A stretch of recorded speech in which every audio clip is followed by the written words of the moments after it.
A little bit there. A little bit It'll go away. there. I gua sha it away. This You is see, darling, age. whenever you need to feel quite lovely and you need to take care of yourself, you pull out your gua sha and then you haya. And I know it's silly, but this motherfucker works. I just go like this. This ain't a sex toy, I promise. It's bootious. So we got black cats on, but I will tell you right now, YouTube must be mad at me. It knew that I started back at corporate world, and it is punishing me. Well, that's their fault for not paying you enough. Right? And my fault for not uploading, but that's okay. Don't worry, guys. As Miss Horror just saw, I have some fun things in the pipeline. Oh, yeah, she's got plans for you. And I need to get it done this week. I have 2 days off. My days off were supposed to be Monday, Tuesday. They are not. Not while I'm training. While I'm training, my days off are Thursday, Friday. Oof. So, there's that. Hi, Desert Jack. Hello, darling. So, it will get better, children. It will get better. And plus, mother shall make money. But after you and I witnessed the Landwell video earlier, we've also witnessed some other things. How has your week been? It's been fine. I'm feeling better. Mostly. So. I was in pain last week, children. And I'm still in pain, but this time it's a different pain. It's the pain of turning the dirt over in my beds and planting things. And well, plants are in a way animals. You know, do tell what you have been. They're living beings that live off of other beings, and they even said that they have a form of vision. They can see. Okay. I said what I said. Yes, we heard you. But no, I have not gotten to do any of my planting yet. It will happen. It will happen, just not quite yet. Whatchamacalls it though? No, I had to do a lot of running around. When I went to my boss's house to do prep for the festival, I got out of the car, me and Honest Tom, it's like 9 o'clock in the morning, and I open the door and I hear construction work. It's a cacophony. And I'm immediately dive bombed by 5 or 6 cicadas. Big ass cicadas. There's a dead cicada in my car right now. There was one lodged in my door. And that's because it was not construction I was hearing. I've never heard this kind of cicada call, but it was the cacophony of cicadas. It sounded like machine work. It was insane. And when I tell you, like, so when we broke for lunch from the prep work, my boss was like, let's all go sit outside and eat. And I said, the fuck we are. No, number one, it is nearing on the 90s. And there's a militia of insects out there. I do not wish to go. And they were huge. They were like that big. Apparently, I believe these are the 30-year cicadas. And they're going to be like this for the next month. They were everywhere. Literally, you could not go outside. They were getting in the house. They were getting stuck in hair. They were getting stuck in purses. And they're harmless. They're just annoying. Hurt you. They're just big and slightly creepy looking and annoying. Cicadas, unless you have crops, and then they can really piss you off. Right. Well, they can't eat. Locusts can, but cicadas can't eat. They come out only to mate, and then they die. But they can plant their eggs in your crops, depending on the crop. If it's a woody crop, because the females have that big, long ovipositor. That. Yo, Avery. A bug landed on my chest and looked at me like I was the problem. Finally, my shit wants to work. Bonsoir, people. Hello, Avery. And yeah, it's been a long week, guys. I have put in the last week and a half, I have put like 400 or 500 miles on my car. It's hurt. And I still got to do a couple of hundred more because every time I go to training in Charlotte, that is a guaranteed 102 miles of travel. Yeah. It's so fun. I love it so much. She's having a great time. A great time. My leg was numb because we got stuck in bumper to bumper today. And been a long week. Girlfriend, it's only Monday to you. It's Monday to you. This is like my Thursday. And I still have to drive to Charlotte tomorrow morning, so we're not going to be very late. And the animals, Orion snapped at Matt the other day. Oh. It was, it was partly our fault. And that's one of the things I wanted to bring up. So the animals all had their system disrupted because it went from me being home literally every day, always being here, staying up late with them, and getting up on time with them, to me getting up at 5 a.m., having them not eat their breakfast after they get up, having to wait several hours. And then once they eat, me leaving between 8:50 and 9:40, depending on what I had to do that day. And then the dogs being in the crate the whole day. Us not being home. And the dog's not getting out until like 5 o'clock. Because we're rebalancing everything, right? And so the problem with that is that the cats have been acting nuts. The dogs have been acting nuts. And so Starman went to PetSmart the other day.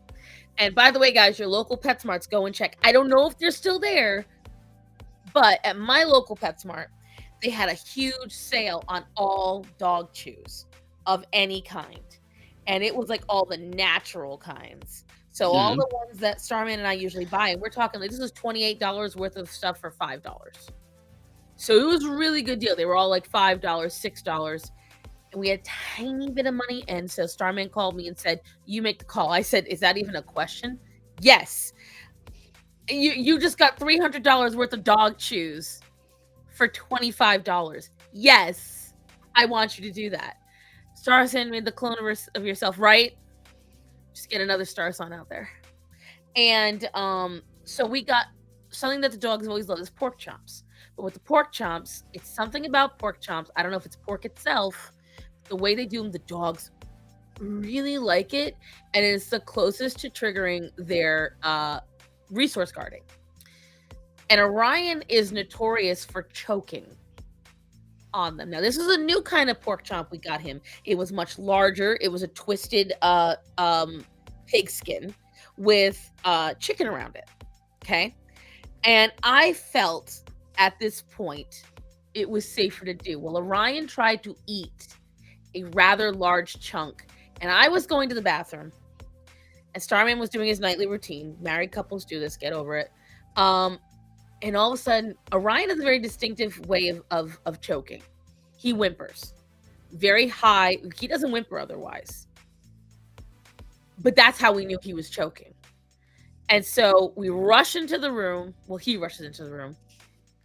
You're a little indisposed. Right. I was a little stuck where I was. And Matt's trying to get it out of his mouth. I hear the...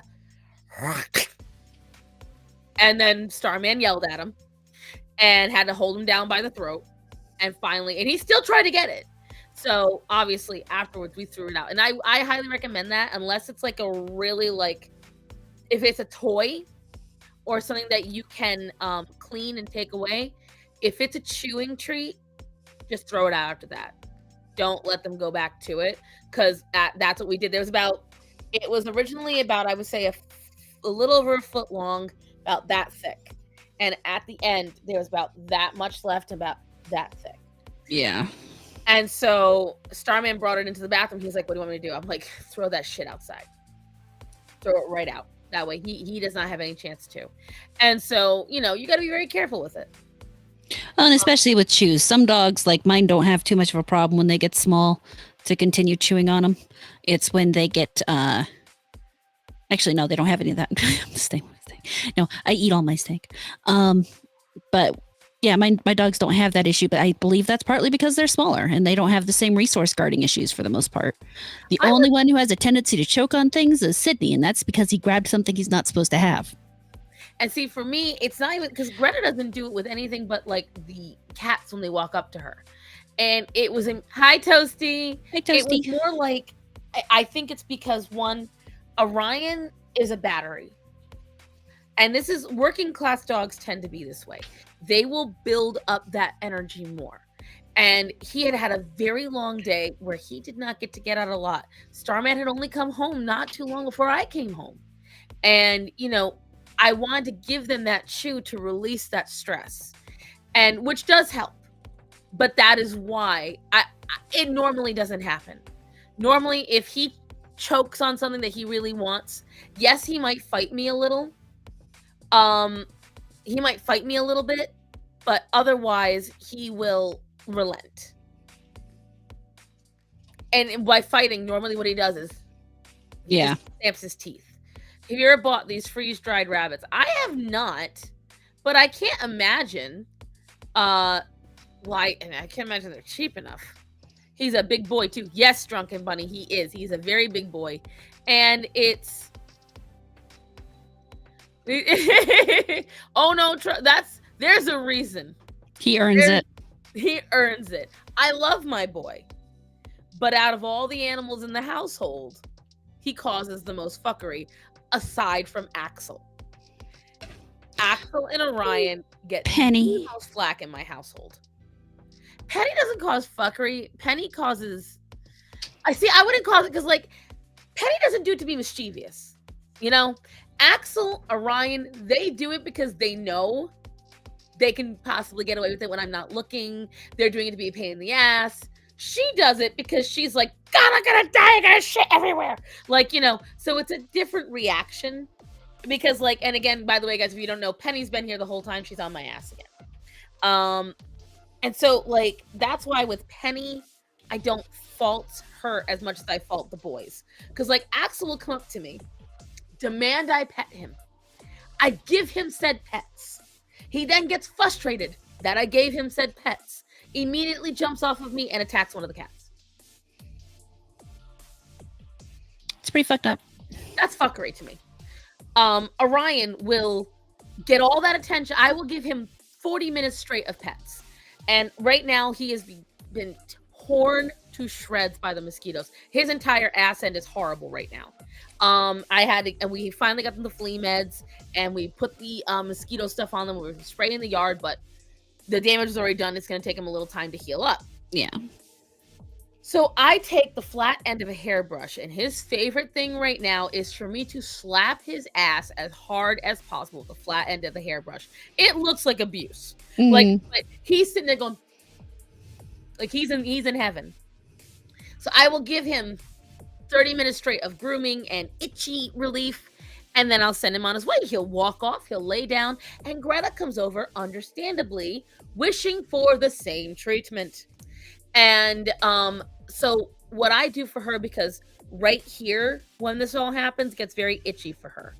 And so what she does is she tries to scrape her eye. Mm-hmm. So what I do is I take the knuckles of my fingers and I run them like this on her face, and she loves it. The moment I start doing this, who gets right back up and doesn't just come over, but starts barking, starts pushing her out of the way, nips at her. Captain Fuckery. So, this counts as fuckery to me. And partly why I will literally use the electric collar just to make him sit to the side long enough so Greta can actually get some attention. And I wish it was just Greta, but he'll do it with the cats too. If Penny gets on me, now Penny is the smallest animal I have. Orion is the largest animal I have. If Orion sees me cooing Penny, he has tried to step on her to kick her off of me so he can get that attention. Fuckery. It sounds like my dogs, except since they're small, I'll be sitting down and I'll have Grace will typically sit right here on me. But Sydney and Rudy will get into this thing where they both want my attention at that moment. And then I end up with Sydney literally Sydney right here. In your face. Not his face in my face, but like the big broad part of his back and his head's over here. And then Rudy like trying to climb up over him, and Grace is still down here just like, what the fuck is up with these assholes? I feel this so much. You are seen. You are valid. I feel your experience right now, horror. It's pain. Listen, the math is not mathing, sir. He gets so much attention. Like Sydney is her biggest. He is. He's my biggest asshole. Mm-hmm. Listen, science is science. Asshole is asshole. We have evidence to back up our claims, sir. I understand, but it's like Emo said. At the very least, our very bad fuckery children do give us endless stories. This is true. And endless frustrations and sleepless nights and money, a whole bunch of other things. Destroyed shit. Endless. It is fortunate that in my house, only Little Bird is turned loose during the day and my baby boy gets to roam free during the night. Little Bird? Like actual bird? What kind of bird? I'm curious. And see, right now, we are getting close. I have set the appointment. The baby boys are about to get vaccines. And once they get their vaccines, I can let them roam. And that's the plan. Oh, it's a cockatiel. You spoil Ryan. I spoil them all, but I don't. So I will say this. In my personal opinion, I spoil them as... Each one gets their own individual type of spoiling. Yes. For instance, Penny on my butt. Greta gets the knuckles. Nova, I could go over all of them. All of them get a certain amount of time with me where it's just them and I give them certain things, but I try to be as equal in what I give them as possible. So if I give the dogs treats, I typically will give the cats treats. When I cut up raw meat, everyone gets pieces according to their size, so everyone gets a fair shot. I try to get only dehydrated meat because then there's literally no way any of the other animals are left out. All of them eat it. By the way, we got a really good deal on this Alaska king salmon. Oh yeah. Oh my god! So it was like $5 originally, $14. Picking it up, I could feel the salmon oil on my fingers, and it smelled like, if you know what well cooked salmon smells like, that's what opening this bag smells like. And I was like, well, shit, I want to. I didn't. I should eat some of this. Like, I deserve that. No, but I actually, this leads me into a story. Because Moon, and I did not tell you this on purpose, I wanted you to hear it today. So the person training me was telling me a story. His wife works at Whole Foods. And he said that every week, this gentleman comes to Whole Foods and drops $200 to $300 on organic ground beef, organic sweet potatoes, and all the other good things that a canine could eat. Okay? And so one day, because she sees him every week, she said, every week you get the same things. You get these same items. I'm so curious. What do you do? What do you use it for? And he says, well, they're for my dogs. Now, one would think this is where the story would end. Oh, some guy making homemade food for his doggos. They have their own personal chef.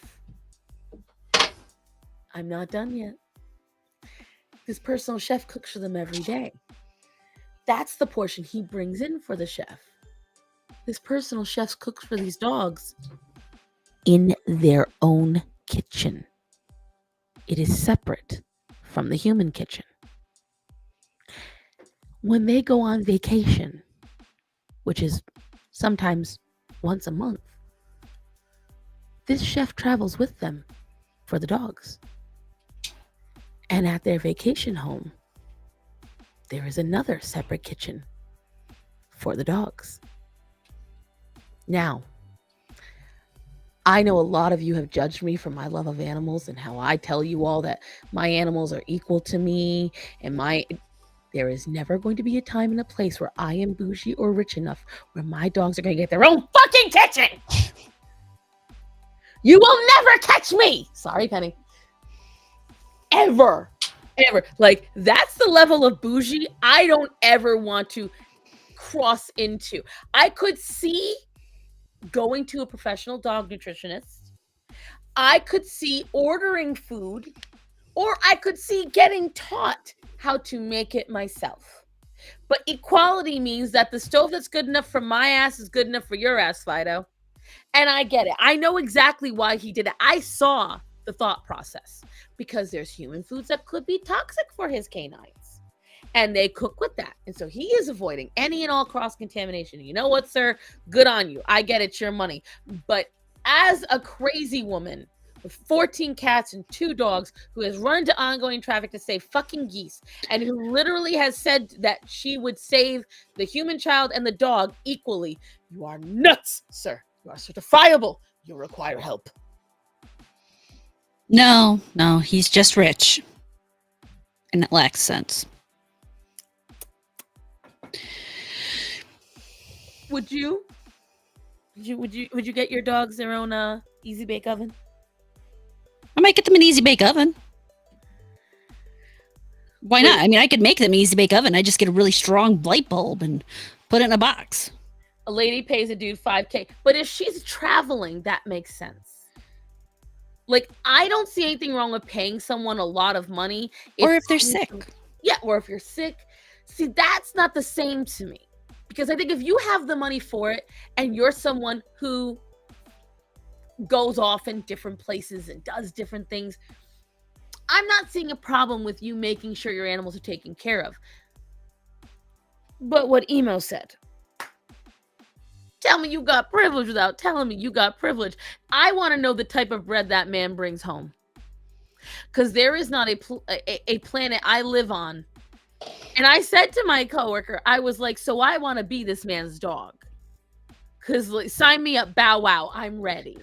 I'm trying to figure out how much money I would have to go to the point of giving my dog their kitchen. Because that's obviously not a millions of dollars thing.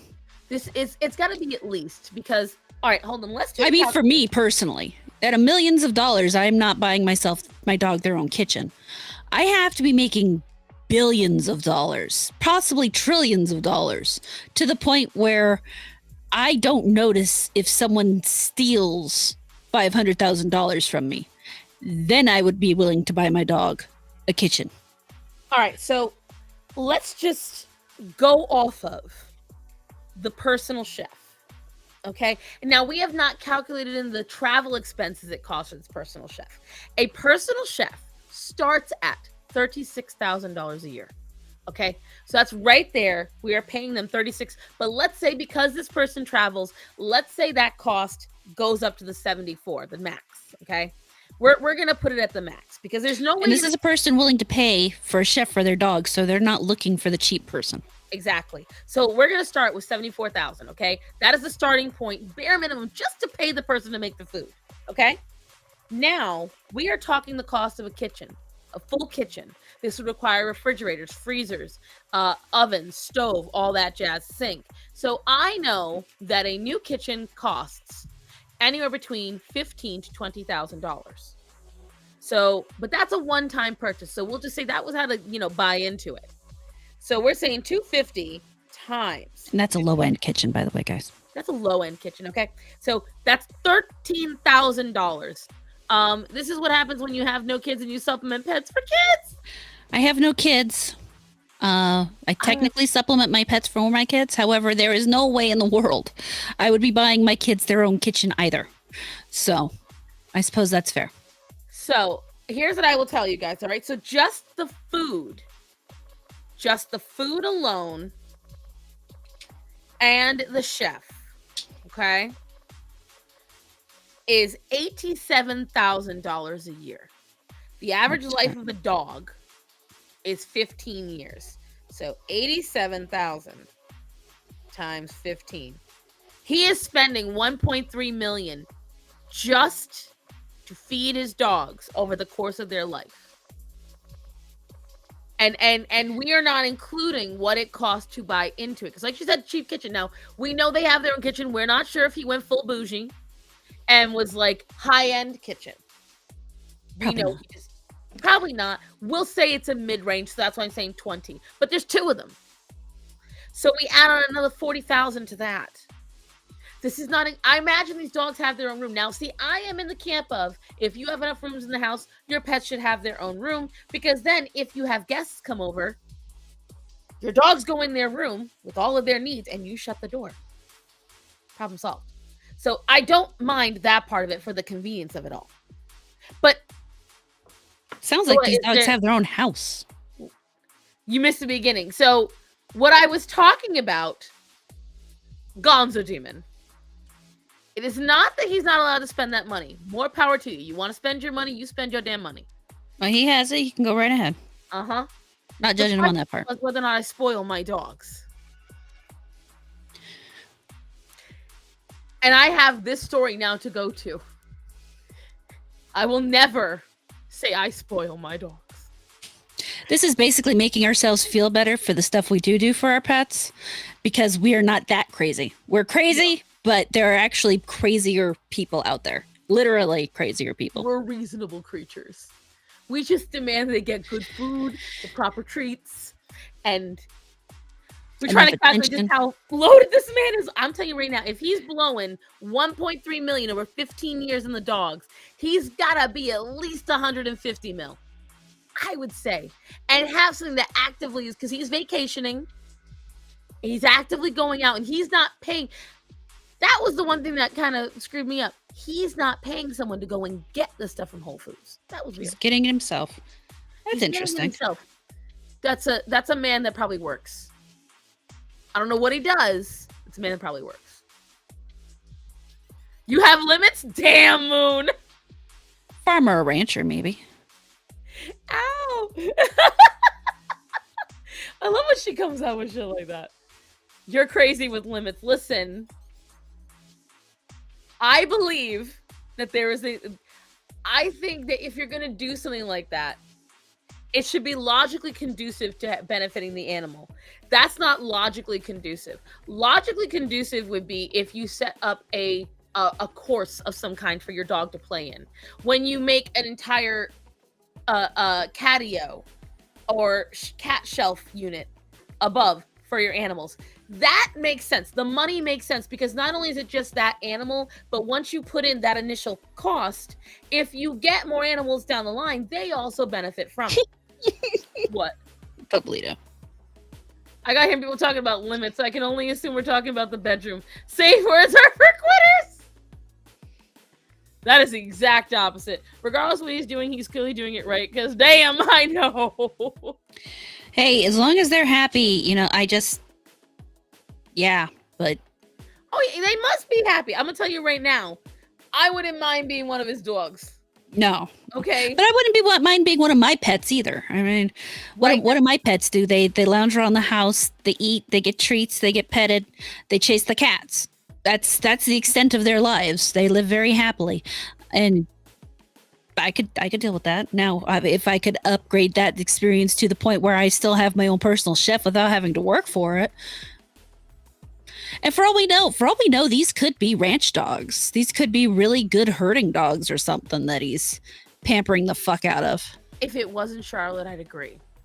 But it would he would have to bypass several other Whole Foods to get to this Whole Foods.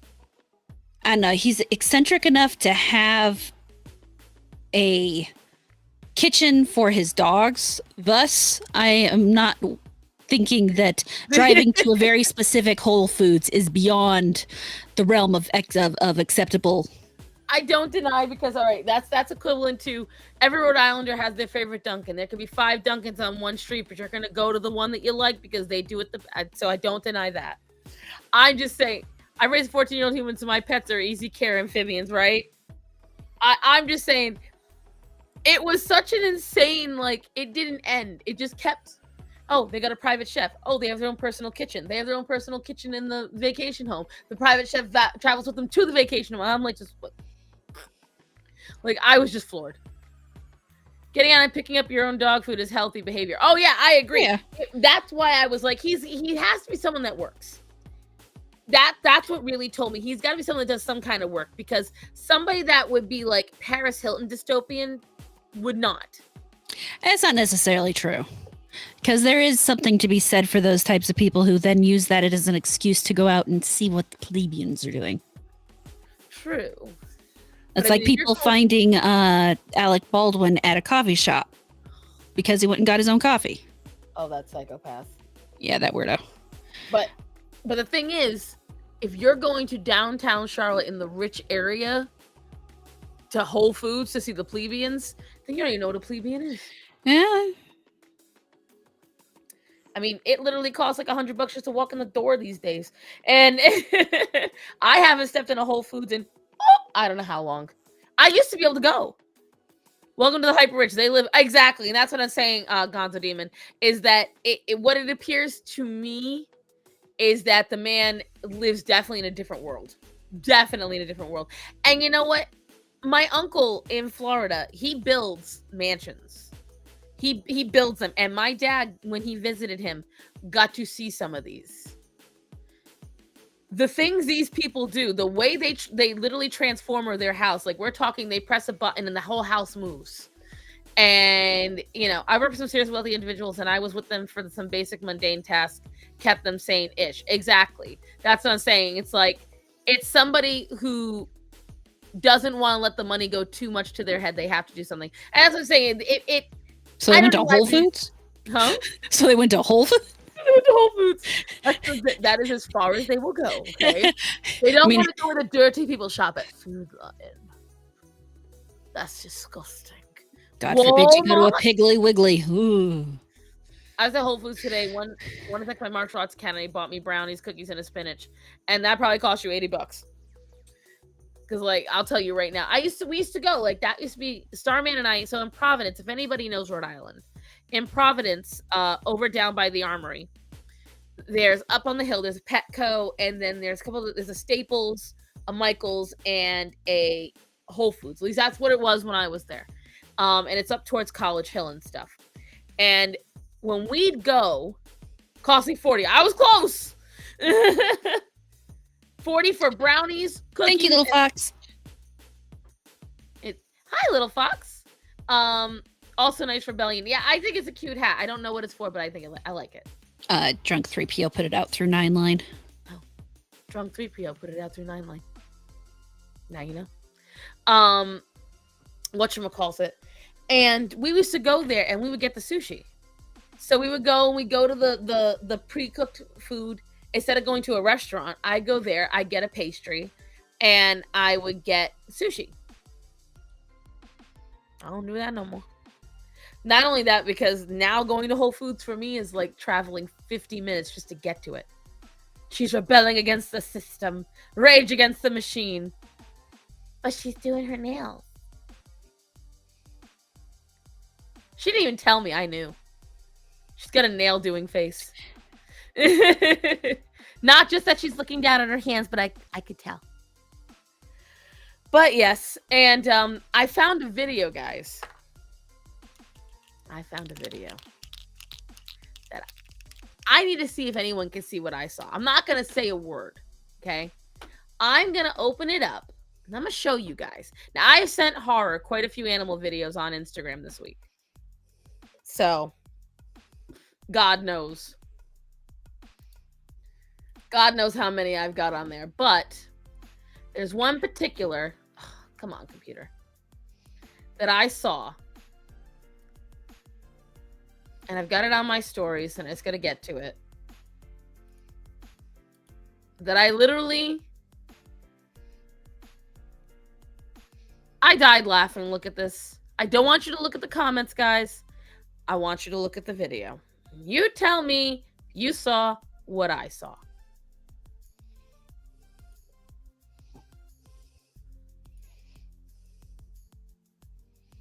I want you to look at that shark. This is a bull shark. Okay? Let me see what you see so I know.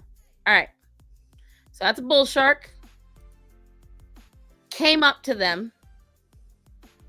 Okay, number one, it doesn't look like a bull shark to me. But watch what they do and just watch it.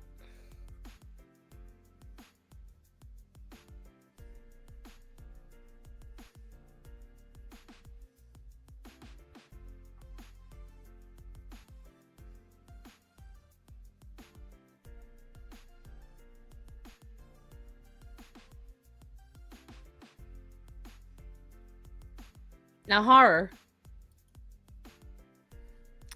Did you notice anything about that video? Looked like it was faked. Exactly. I'm not sure that thing's alive.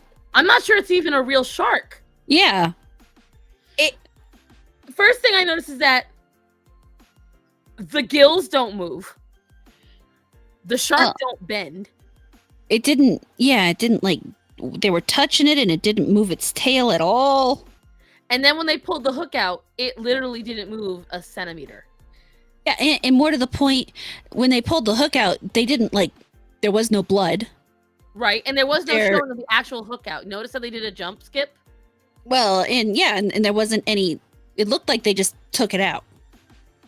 Like they put it there and then took it out. If that's real, that's white people shit. It never went. You're not wrong. Right? Right.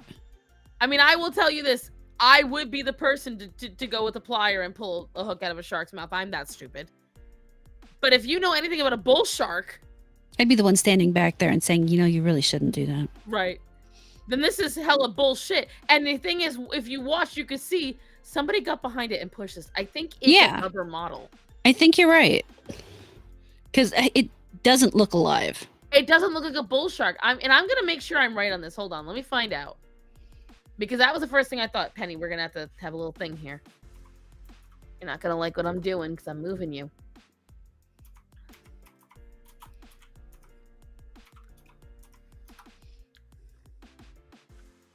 And they're not one of the ones that have to swim to breathe, are they?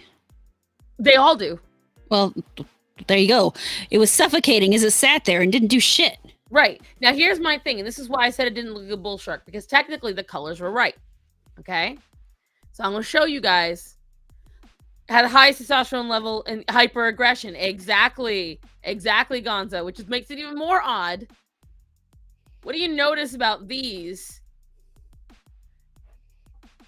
You notice about these sharks. All these are bull sharks. They're all more brightly colored, or what, darker colored, I should say. The faces are different. Yeah, the eyes. Notice how the eye is facing. Notice how, like, it just... Oh, the eye also looks more real. If you remember from the video, it looked like it was just a painted black dot. Exactly, with a white outline around it. Yeah. And on top of that, if you look at the skin, bull shark skin is not straight color like the way that one was. Mm-hmm. There's modeling. There's shade differences. Because, as Gonzo said, they are not nice sharks. Bull sharks have natural hyperaggression. Why they're called bull sharks, because they rage into things like a bull. And I mean, look at the shape. Look at how they're shaped. Yeah. That one was way too docile. Way too docile. And it was like you could even see. Hold on, let me get back over there. You could even see, y'all right, either they drag the shark, not all sharks need to move to breathe. And that's the thing, like, and the reason why I don't believe it's a dead shark, Gonzo, is because of how perfectly it's floating. And it doesn't budge. Dead sharks will, like, sway a little bit. And I'll show you guys what I mean. Now, looks like it was balanced out or something. Yeah. Those fins are perfect. Those fins. And then even as it's swimming away, the tail doesn't move. Uh-huh. Well, you can literally see where somebody ran off. See that perfectly white line? That perfectly round, and the gills don't move? Yeah. And I want to see, look, the comments. And then when he grabbed the tail, you could see he wiggled the tail. He moved it himself. Bull sharks are very aggressive. I think something's wrong with it. I mean, he was clearly pulling it in. He has the line in his hands. He moved the hook. Shark was likely completely exhausted. And you just happen to have a pair of pliers. Okay. Many creatures, even the scary ones, come and ask for help. See, this is the kind of people we try to avoid. Wow, I love how she slowly crept up, doing her best not to scare the shit out of them. What a beautiful creature. Smart, too. She knew what to do. Amazing. I get the feeling that's a bot. He needed humans' help. She knew he was helping. Wait, how do any of them know that that's a female? He said female, and that's the funniest part. You can't even see the lower area Right. out. Yeah, that shark is probably dead now. He broke it fighting. It's not even a real shark. Good, nice job. I never had a good experience with one. I doubt you've ever had an experience with one. I've never had an experience, and I could tell. I've eaten shark, but that's as close as I've gotten to a shark. I mean, I've never seen a bull shark in person, and I don't intend to. He probably caught it and fought it. A lot of people believe that this is either a caught shark, and the only reason why I don't agree is because, again, you see no movement of the gills. None. Those gills are flat as fuck. And, so it's just, I saw that, and I had to share with you guys. Just looks very not real. It's just so much fuckery. Oh, we're glad you found us too, Gonzo. Say what now? He said he's glad he found us. Very much so. Let's see. Let me exit out of this. Although I wasn't on FNT, but I still appreciate it. I wasn't on FNT. They just can't say my name.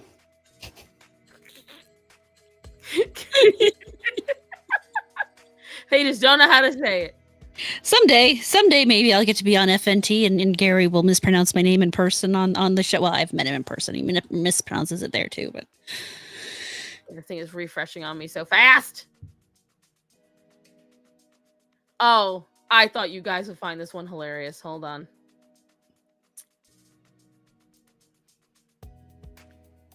Gonna hide message. This is the definition of there's no thoughts behind those pretty little eyes. Oh, Frenchie. Taylor Swift. Chips and salsa. Skyline chili. Chupacabra. Sit. Sunshine. Crocodile. Rainbow. Taylor Swift. Oh, that's a dog. Salsa. Skyline chili. Skyline chili. It's actually a very smart dog. He understands the tone. He understands the tone and realizes that when she uses that tone, if he sits, he's most likely to get a toy or a treat. That is a very smart dog. It's just the way he did it. It's like, there's not a thought back there. It's funny because if you watch him and she says the longer words, right? He's listening. He waits until she does the sit, and then he does it. And so she could talk, but it's not until she does the part where he sits. So that is not a dumb dog. No, and that's why I said it's just the way. Oh, this one. No. Yes. This is why it is important to hand feed babies. Yeah. You're telling me the number of times I've had to do that with my puppies. Like, they both understand food is there. Oh God, getting a puppy to eat out of the dish for the first time is so fucking frustrating. And kittens, what I've found about kittens is they will just, for no reason whatsoever, just decide the food isn't good. Oh, when they're done, they'll walk away from it or walk into it. And I love baby animals. I love baby animals. I am not upset that this year, knock on wood, where's some fucking wood? I am not upset that this year I ain't got no baby animals. This cat having the time of his life. I can imagine Vincent doing exactly that. This mouse is like, please. No. And the cat's just fucking with him at that point. Oh yeah. That's probably a kitten on top of that.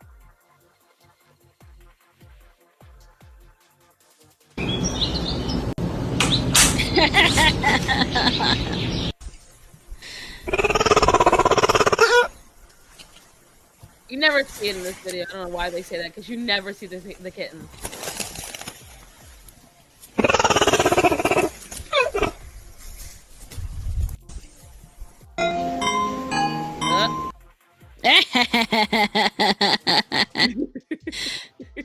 Yeah, that cat's just gonna slap you back. Right? This is so cute.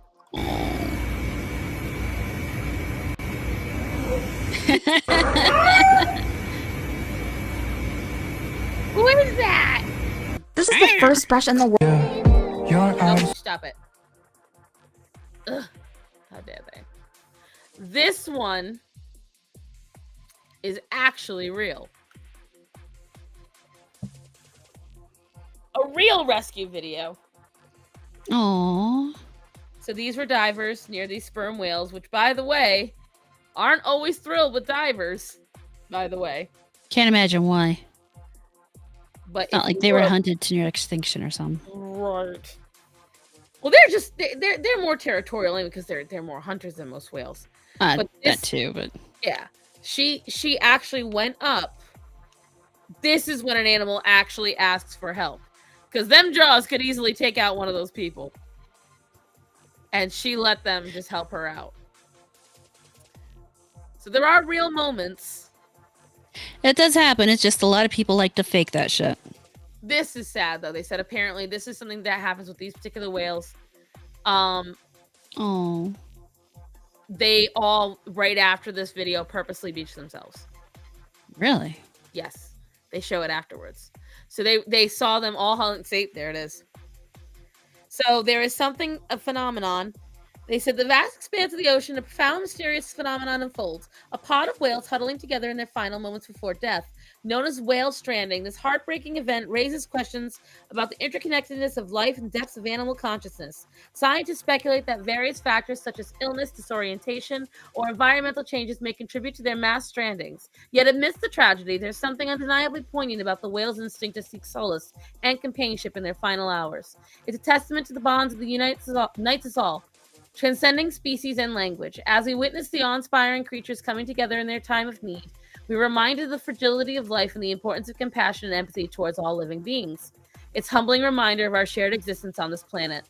And it was, they said they don't know why, but a lot of times this will happen. They'll be seen offshore, huddling together, and then later seen beached together. Sounds like a suicide pact. See, that's what I was kind of thinking too. Like, is this like, what's the word I'm looking for? Is this like a whale cult? Did they all drink Kool-Aid before they got up on the beach? Maybe they all got the same illness and, or the severe illness and figured, they're not all gonna. And the thing is, I wonder how many times it's happened where we just don't see the illness, like we can't detect it like they can. Yeah. And because they'll test the bodies and they'll say, "Oh, there's nothing wrong," but we don't really know that.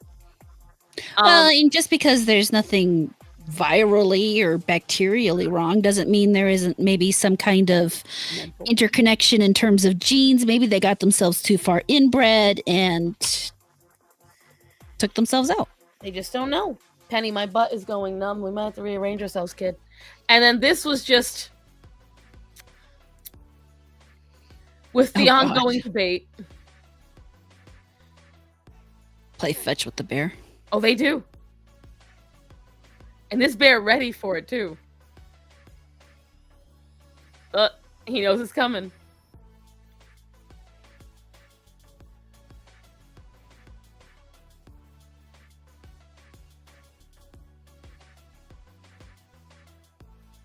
He's waiting.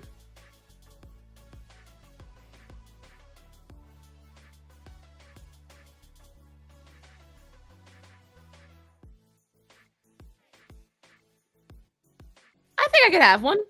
That's my next dog. Bear. You don't need a bear. You don't need a bear, and I don't need a cheetah. We're good. We don't need them. We could do it. I mean, I can do anything I put my mind to. That doesn't mean I should. Be the night that I'm all for you. Oh, God.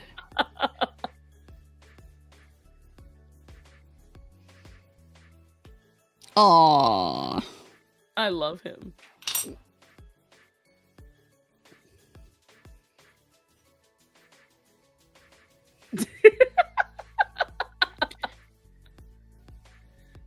This is really cool. Oh, cool. Uh-huh. And I love this. Because what do you do? What do you do at this point? How do you compete with that? Yeah, well, you get out of the water. Right? That's what he's trying to do. He's like, because I believe in the full video, he chased him all the way up. I'm sure. Yeah, I've done that.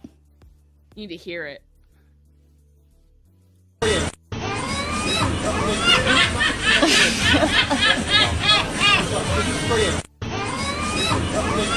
Boy got one hell of a throaty laugh. And then the other ones, oh yeah, that's a Pokemon one. And I found this. I need to get this. That's interesting. That's a nice toy. All right, Penny, we need to rearrange something here, kid. Yes, I know. If it wasn't for the dogs, that could be a fun toy, but in this house, that would not work. Can you stay on my shoulder? Because then that compromise will be beautiful for mommy. Can we do this?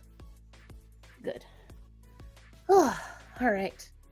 My butt is fully on the seat now. I'm okay. Yeah, this has been happening lately. That's all my fun animal stuff. Cats are whole moods. This is very true. Living with these things, the whole thing. I think my cats would love that. I honestly think it's really, really great. I would very much like to get one, but like you said, the dogs do play a factor. So it'd be something where, and I have actually read a lot about this, where you should not be leaving toys out at all anymore. I don't know how I feel about that. I think you can leave too many toys out. I don't think there's anything wrong with having one or two out, especially like with Sydney. Come down the stairs in the morning. He sees you. First thing he wants to do is he wants to grab a toy and greet you with his toy.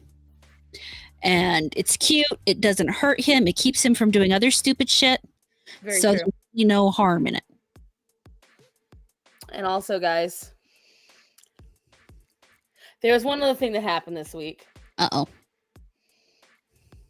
So Starman went to PetSmart, as you know. He walks to the back. In the back of my PetSmart is an adoption center. Uh-oh. In the adoption center, they have one very large tank full of all these kittens. And he always looks to take pictures for me. And he sees one of the charts. Tuxedo male. Named Zorro. Oh. And I said, how much? I've been informed I cannot adopt the kitten. But the temptation is there, guys. And he is cute. He is so cute. He is, and also, by the way, guys, I mean, starting to get Zorro 2.0 with this one. I didn't like Zorro. I didn't have to hold almost, except support his like butt. Her, she's doing it herself. Yeah, I've tried to get Vincent to do that because when Vincent comes in here and wants attention, he wants me to lay back and he wants to lay all the way down my chest. And it's like, dude, I'm in here because I'm working on shit. I do not have the time to be your personal bed and scratching person. Ask him if that matters. I know, Moon. Starman started crying a little bit when he saw him, and I was like, it's only $100. I was informed we have enough cats. I was like, yeah, I know. Define enough. We own the house now. Who's gonna tell me no besides him? And if you bring him home, what's he gonna do? Well, he was tempted to, but at the other hand, and this is how he convinced me out of it, we don't ever want to play the replacement game. Yeah. And that's the only thing. But when I tell you, Ooh, the want. The want is there. The want is there, but I think the reason why that Zorro has his name is because I am known in the area. I did post Zorro a lot. There's a really good chance that somebody who knew me maybe just saw another tuxedo, remembered they knew a cat named Zorro who was a tuxedo, and happened to. Martok is learning, and when the Ace Ventura looks Spike shoulder swivel happens, she does look. This cat and understand. Listen, cats are very smart. Mm-hmm. Again, Penny is one of those cats that's smart, but lets her fear sometimes take over. For instance, earlier while I was waiting for Horror to come on, Penny doesn't like that I've been gone. So she is especially like neurotic about running up to me and trying to be as close to me as possible so that way she feels safe. Because I'm under no misconception that this is entirely that she loves mommy. No. It is because mother is also protection. She knows that when she sits with me, one, she's warm, and two, the other cats will not fuck with her. I actively keep them off of her, specifically Sinbad, because Sinbad will bully her horribly. He has ripped chunks of fur out of her. Not all of this is self-inflicted alopecia. Some of it has to do with Sinbad chasing her down and roughhousing way too hard, and Hendrix. And sometimes Calliope, and sometimes Luna. It's real fun. Penny is kind of a punching bag in a lot of ways. And that's very typical of animals. The smallest is going to get, Well, and the most mentally not. Well, sadly, she has competition in this house, so it's not even that. Because in terms of neuroticism, we have a whole plethora. Because, we've got Athena. Luna has been going crazy. Luna has tried to randomly run out of the house. She will scream at me. And if I yell at her, now she got attitude. She got teenager attitude. When I yell back at her, she hisses at me. I'm like, bitch. So I double spray her. Because, you ain't hissing in my house. Don't you use that tone like you pay bills. Yep, my cats love to pick on each other. Oh, yeah, and cats do. Anyone that says their cats never, ever get in a tiff or never, ever pick on each other, they're fibbing. It's going to happen. You might not witness it. It might not happen a lot, but it's going to happen. It doesn't happen too often, but the boys occasionally get on each other's case. Right. It's mostly, and you'll always know exactly who's going to cause it. In my household, huh? Vincent. Yeah, black cats. They're assholes. It's usually in my house. It's either Axel, Arya, or one of the boys just roughhousing too much and getting in the way of someone else. That's normally how it goes down in my household. Or she goes running through and the fight or flight takes in on some of the cats. So it does mean that, when you have those kind of situations, you need more levels for them. So that's something that Starman and I keep talking about. We want to invest in more stuff for them. It's a slow process, but we're going to invest in more things for the cats, more places where they can sit up and hide, and feel a little more comfortable. And I will say that that's an overnight change, by the way, guys. I very rarely in animal issues can you see an overnight change. If you have problems with your cats attacking each other, if you have problems with your cats making eye contact and it's on site kind of situation, or even peeing and pooping, one of the best solutions is invest in more high places for your cats to go and hide. Get more cat trees, get cat shelves, and once you do that, it's almost immediate because it is instinctual for them to get to high places and watch. It is instinctual for them to be able to observe everything. That's why cats get stuck in trees. That's why you see cats climbing buildings. That's why you see cats up on balconies. There's a reason why, because naturally it makes them feel more secure. Excuse me. I don't know why a lot of people don't understand that cat. There's that guy Layla, the guy that has the kitten Layla. Mm-hmm. I hear a lot of misconceptions about cats, and a lot of people that just sit there and say, "Oh, youth, toss, whatever." But it is what it is. So, what you think? You're gonna get 5 more cats too? No, not right now. There's not enough room in this house for everybody. I've got Child. one more dog that will probably be eventually becoming a member of the family, and that's assuming Grace throws a girl. And other than that, So are we saying there's a dog that's pregnant right now? No. The way you made that sound is like there's a dog on the way. no, she won't go into heat until August. Oh, good. No, we got through the last one just fine. We were safe. There was a little bit of concern, but apparently nothing happened. So we were good to go. Good, safe, and sorry. Oh, God, I'm so tired. Let me tell you something. Sitting in hour traffic is not fun. I don't like it. I will say August will be a lot easier because that time I'm just going to let nature take its course. And the only thing I have to worry about is the fact that Rudy is going to be peeing on things again. Which, I know. And she doesn't just look small. She is small. She's only 6 pounds. Penny is an itty-bitty little creature. If you guys want to look back just to get an idea, this is the same shoulder that Zora would lay on. Go and look at videos of me with Zora on my shoulder in comparison to this. It's night and day. Zora was, even at his thinnest, Zora was still 9 pounds. At his healthiest, Zora weighed 12 pounds. 9 pounds in his youth was pretty good because he was 9 pounds of lean muscle, but as he got older, I preferred him to be in the 12-pound range just because of his bone issues. Out of the blue and totally left field question, do they make protection for animals? This is No. a good question. I've looked it up. No, they don't. Yes, There are a few prototype ideas out there, but realistically, no. The closest you get to protection in a dog is putting your female in a diaper and putting your male in a belly band. And that's basically how I get through the period is they go back and forth. Grace gets put in diapers, Rudy gets put in belly bands, and when I am going to bed, they both get put in the kennel.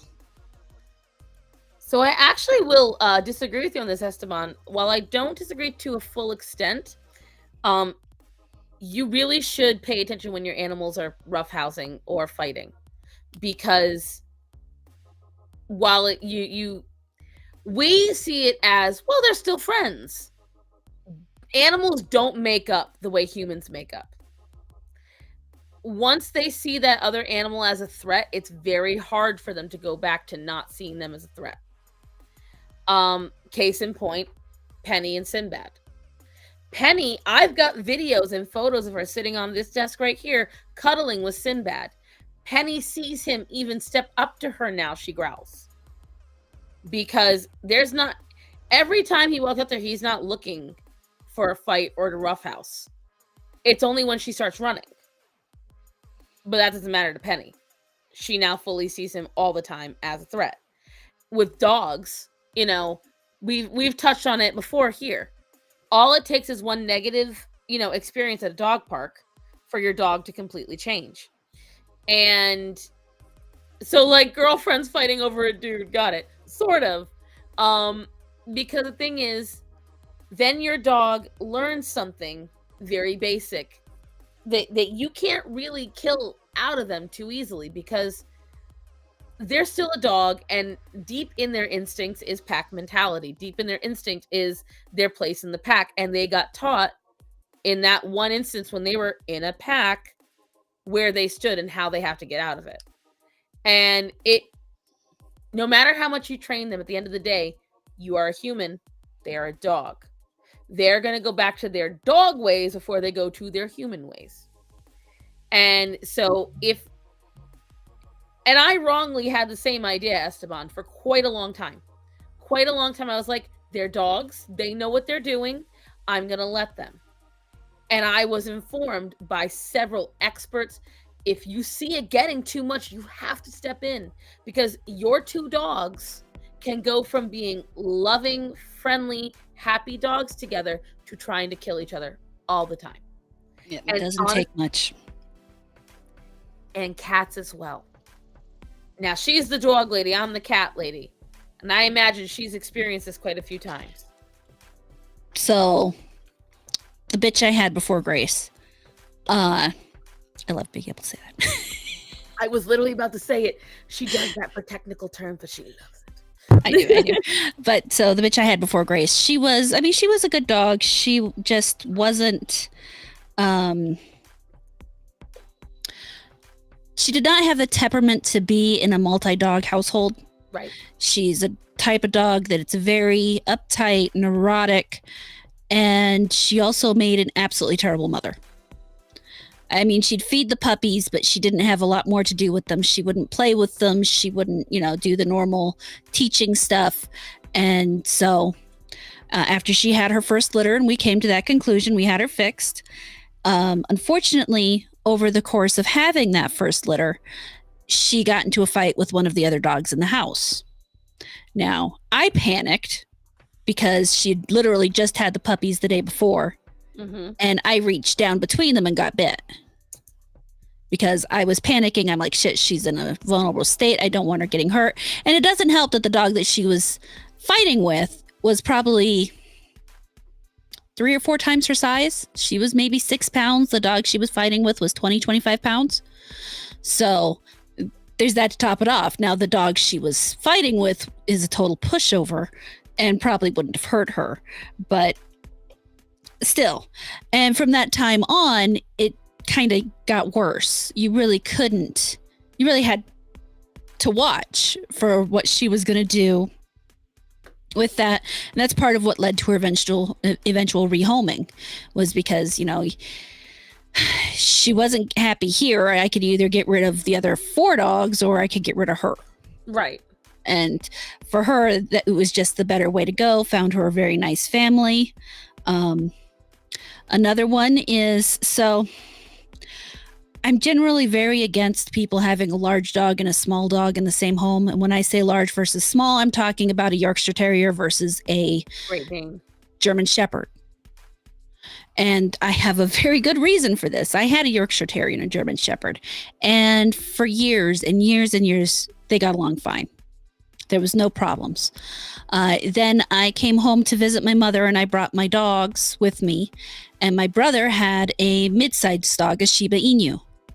Sasha, the German Shepherd, had never played with a dog more her size before. And so she was able to be much rougher with him.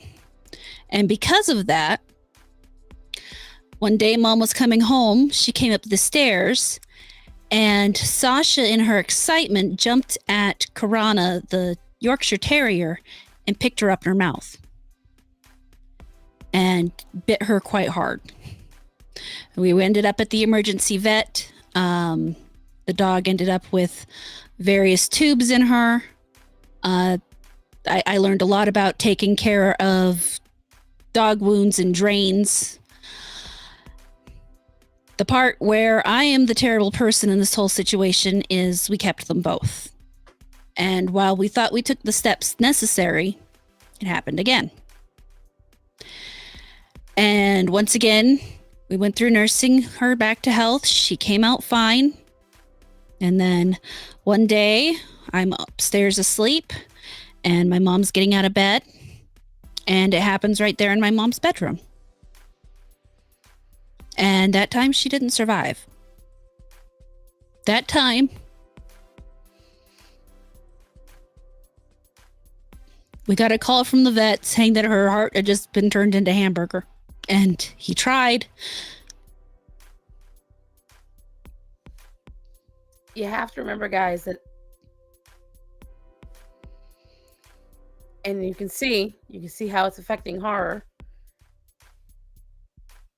We make mistakes too as animals, but that's why we're so, I feel like sometimes we come off as a little strongly opinionated, but it's because we've made the mistakes. We've learned. I mean, I'm the reason Orion's reactive. I'm the reason that Zorro got injured. I'm the reason for quite a few things that went wrong with my animals. Penny nearly dying, the kittens nearly dying, not having the wherewithal to be more proactive to save the boys. we make mistakes. We think, oh, it's not that big a deal. Oh, it's not that bad. Okay, it's just a mistake. Well, and you see, Rachel, it's not that they didn't get along, because they did. They got along great. They were, I mean, until Sasha lost her ability to judge how hard she was being, they got along fine. Sasha would roll over on her back and would hold Karana over her face. And I mean, it was funny and cute. And it's not something that you can necessarily predict. It's very, it can be very iffy. I don't necessarily fault anybody for having a large dog and a small dog in their home.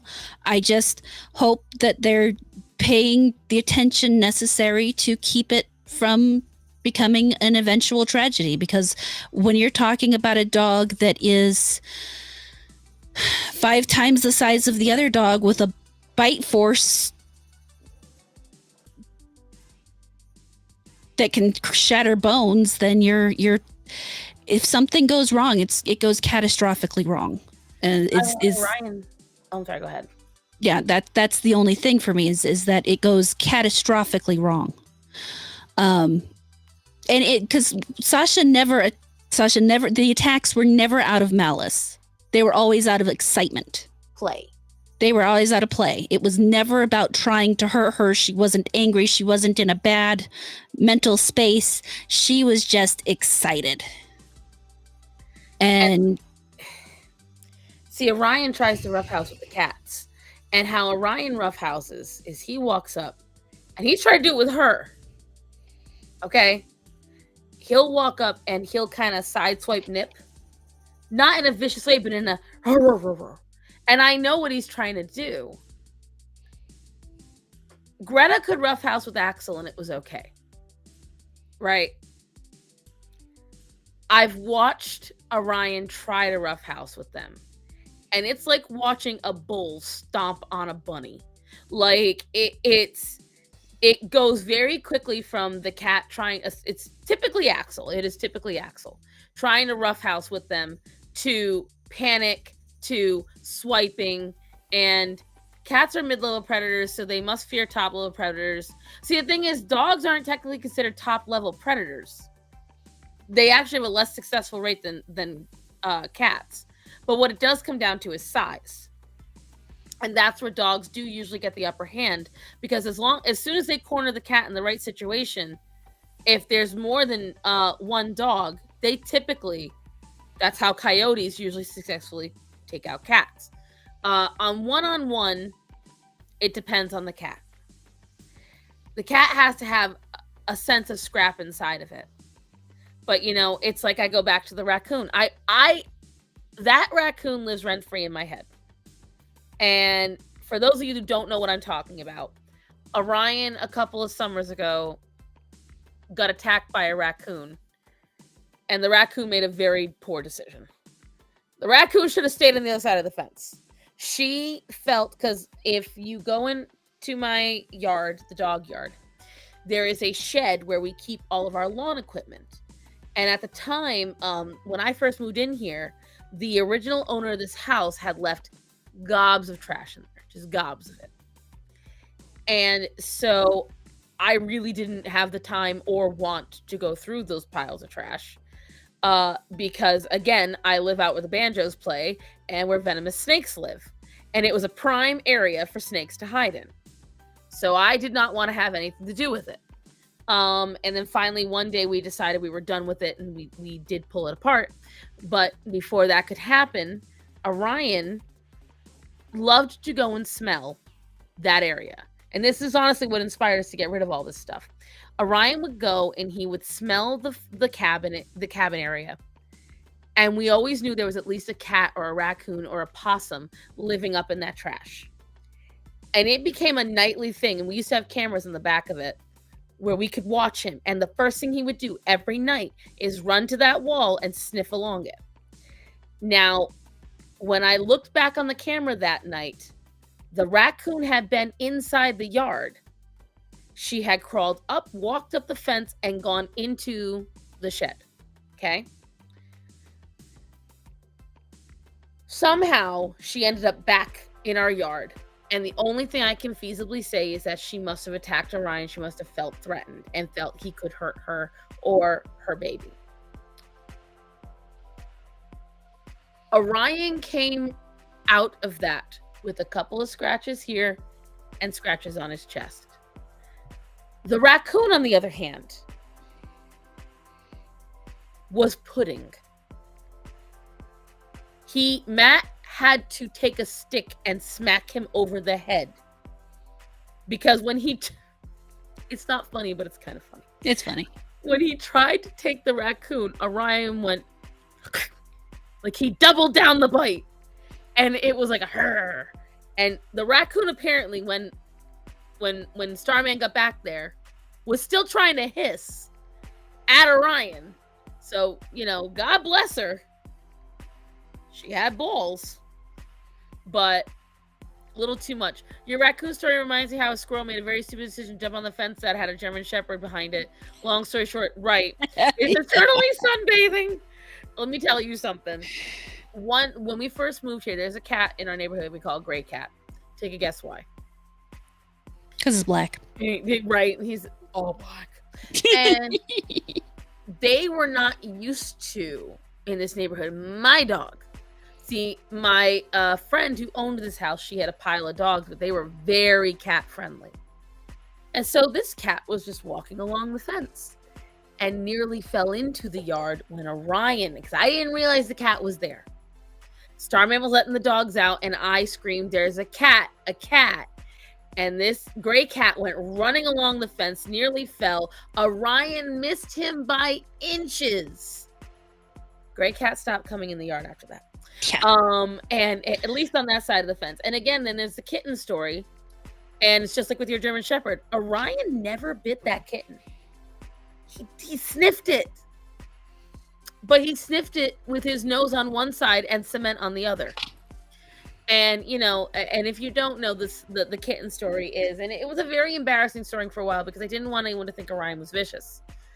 The raccoon became a toy real quick. Yes. So I'm getting told that I need to go to bed soon. Thanks for the content, ladies, at the bow out to do dad stuff. Thanks for being here. Yes, thank you, Gonzo. I don't know if you guys can hear it. No, we can't. No, not yet. Not yet. If you guys don't know what I'm talking about, the kittens have decided when I'm up too late. And usually it's Dante announcing to the world that I need to come to bed. Mama. Anyways, he's loudly doing it right now. So every year a cat has a litter of kittens under my house. Now I will say this, the last 2.5 years I have not seen them. Ever since we got the bug stuff put in. And the guy that was doing the bug stuff had to crawl under the house and happened to see the litter of kittens. Since then, the mother, I don't know if she moved them further, madam. She probably moved them somewhere else, thinking that it was no longer a safe place. Right. You need to compromise me just a little, Penny. But anyways, this bitch. Thank you. My butt was hurting anyway. Anyways, so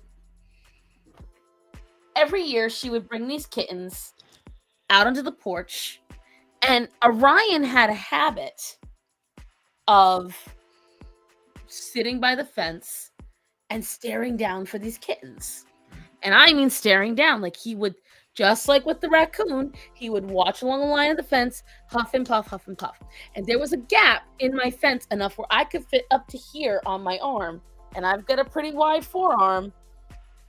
I could fit my arm straight through it, which means Orion could fit his muzzle through it. And what I kept thinking is he's a strong enough dog with enough force, he could probably rip the fence off. And I really didn't want to do that because he could scrape his face along the brick, all that stuff. Yep. So I kept saying to myself, I should fill in that gap. Foreshadowing. One night, we had just gotten back from family dinner. It was a Saturday. It was June. And it was hot, and it was muggy, and it was sweaty. And I was so done. So done. Well, As soon as Orion got outside, now mind you, this is when I did not have the electric collar at the time, because he had already eaten it by this point. So what I normally did was, to deter him from barking at the fence, I would go out the front door, because I could see over the fence perfectly from the front door, and I would take the spray bottle and I would spray him from that side.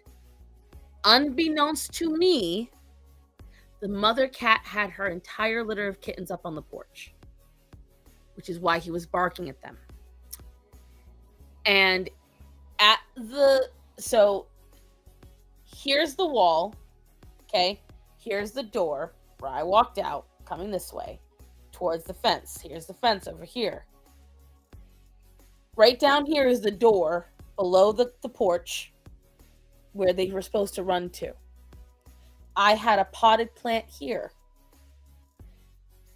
And one of the kittens shot to hide behind the potted plant where Orion was waiting. And next thing I know, I am panicking. Now, at the time, I could still run pretty far. And so I go flying. I'm screaming because Orion, I wasn't sure. And I look over the fence, and Orion, nose down, is following something around where the doorway is. So I go running. I'm screaming for my husband. There's a kitten! There's a kitten! Get in the yard now! And it's mine just 11 o'clock at night, okay? So the entire neighborhood is hearing me caterwauling. And I live where the boonies are, so it's echoing. I get outside. And Orion is not relenting. Matt is trying to get him off. I'm trying to get him off. He is not biting this kitten. He's just sniffing it. Mm-hmm.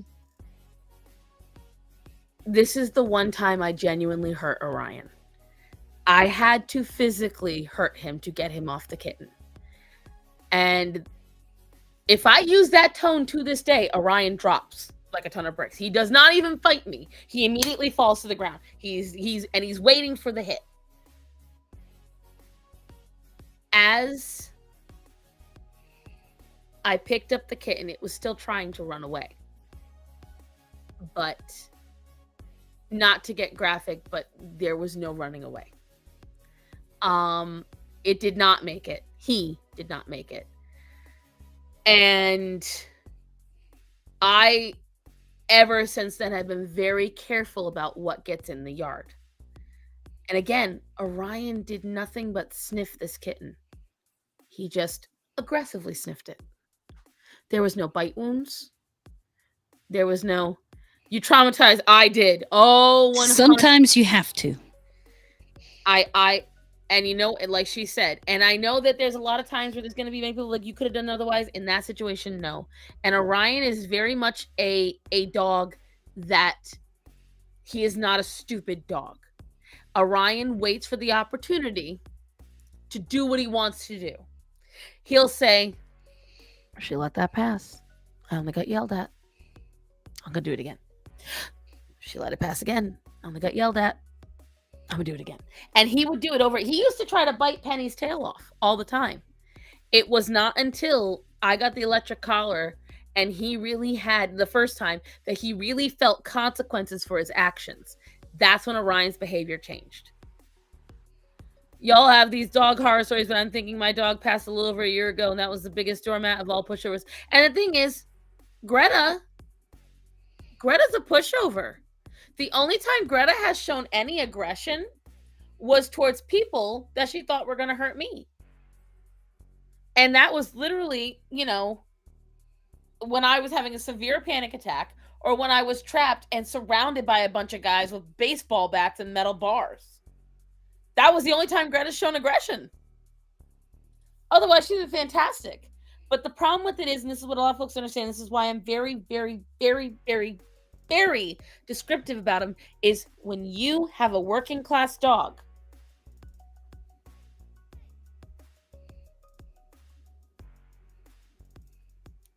guess who just walked in the room? Sinbad?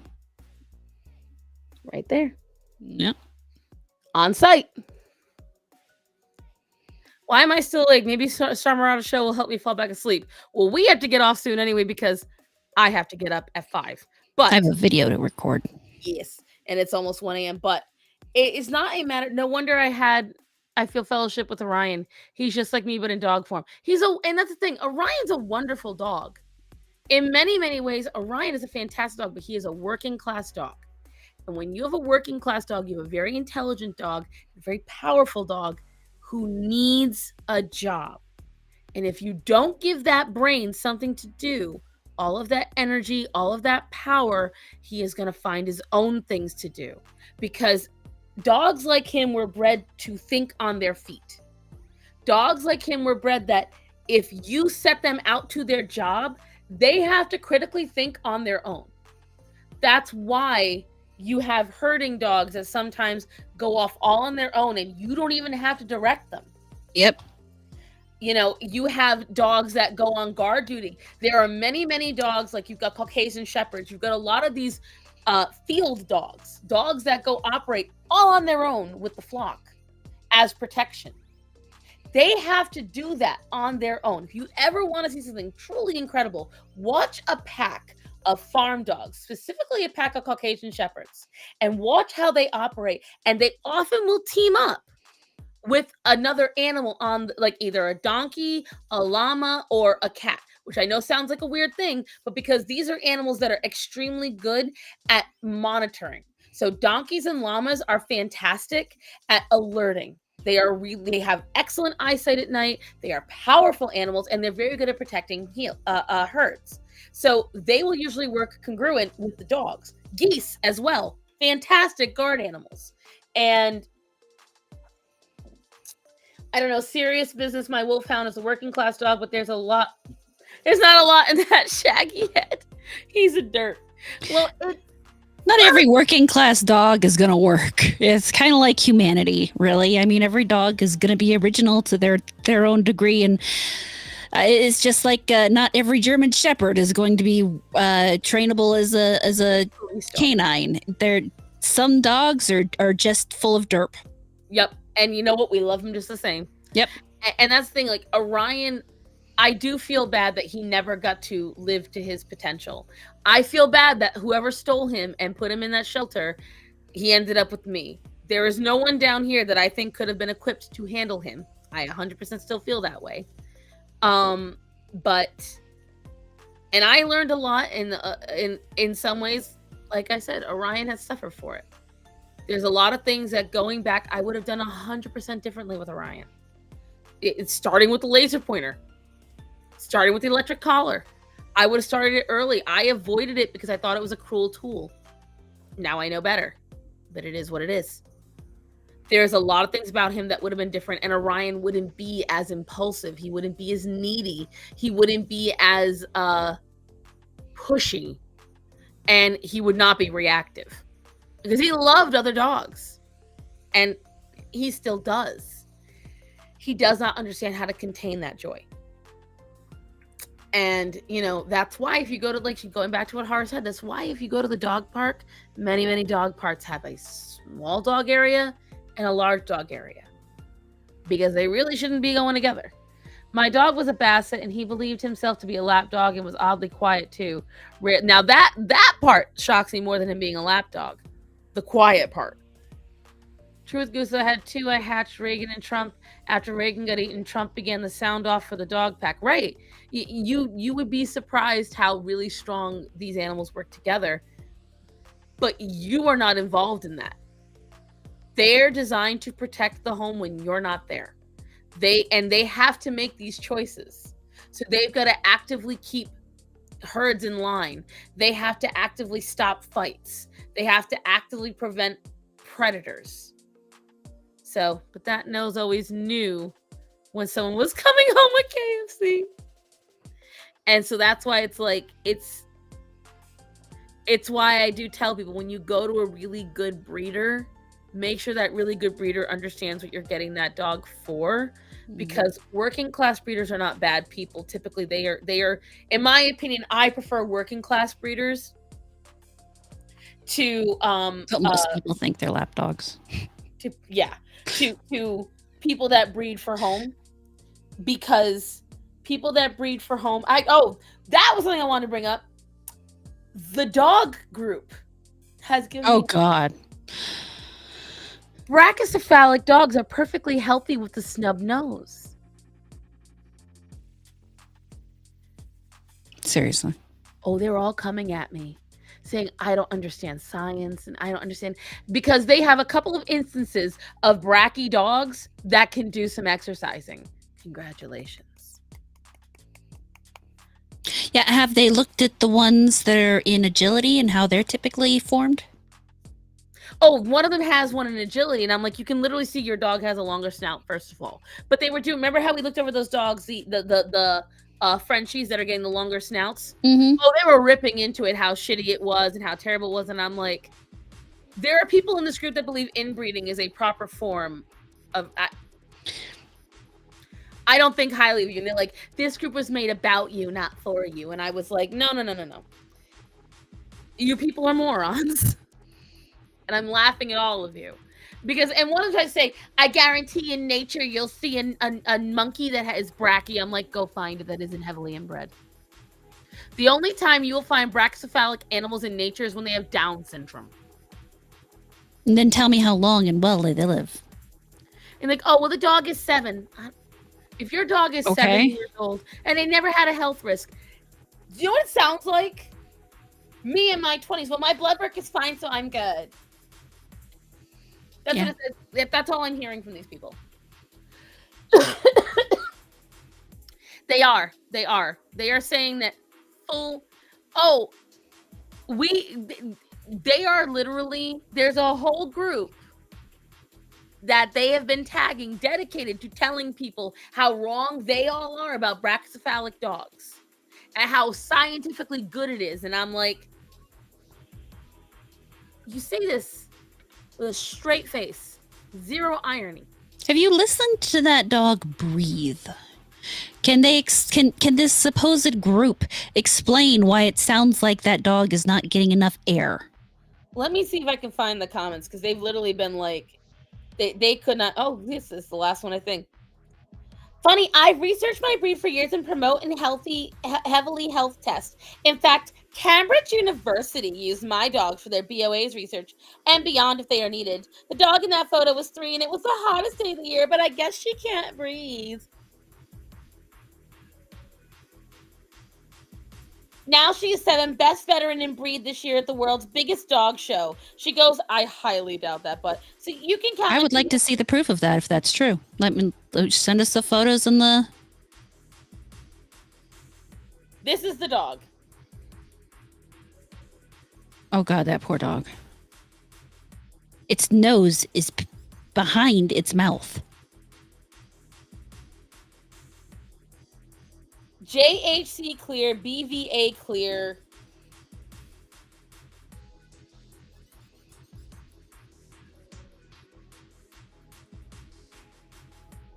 It's a dog show dog, and you expect me to take you seriously. I think very little of dog show dogs. Dog show dogs. She goes to Crufts.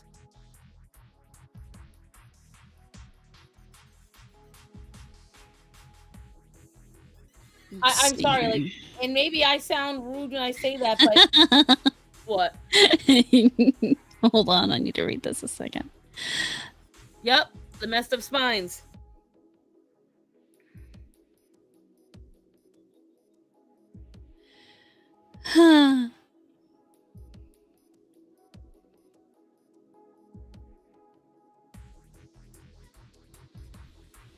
What would they think about a post from Westminster? See, I don't see them going to that. Hold on, I'll put it in your.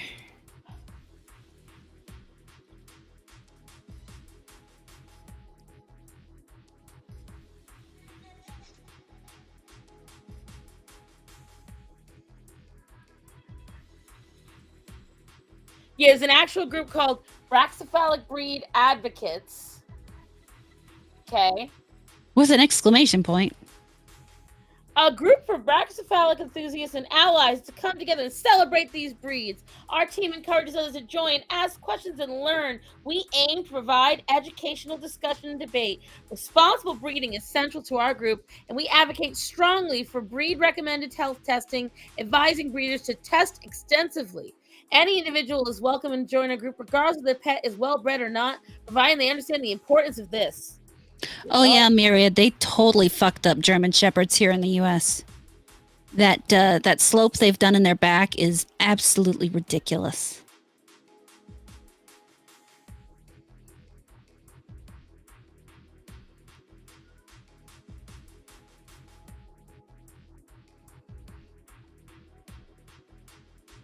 And then someone tried to gotcha me saying, does that include Rotties and Staffies? Yes. Yes. If the dog is bracky, yes. I said, yes, bracky is bracky, babes. Oh no, not another instance. Da, da, da. I'm sure there are bracky monkeys in the wild. Guess they need to cease to exist too. I said, find one that isn't heavily inbred. Find a single animal in nature with the issues you're promoting. I want to know, can anyone show me a brachycephalic animal in nature? They look like warped cartoons. I know.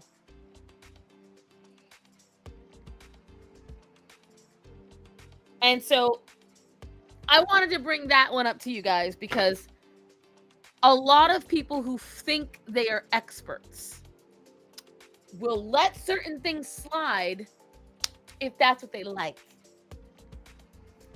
So always double your research and don't always believe about reviews from universities because remember, a lot of universities and studies said the vaccine was okay.